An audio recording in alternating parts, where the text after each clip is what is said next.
You gotta love it. Winter in Canada. The snow plow comes to bail you out, and he gets stuck. Now buddy's plowing snow at the snowblower. There you go. Out of all things that can happen to you when you're a snowplow driver, it's always getting in an accident. I think this is number one.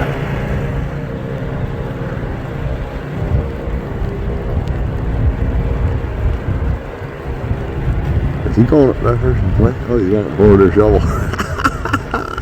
He literally went up, took that person's shovel. There it is, boys. You've seen it live on the Newfie Minute News.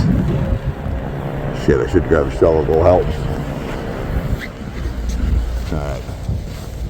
Let's see what we can do here. Hey, we'll get this guy a hand.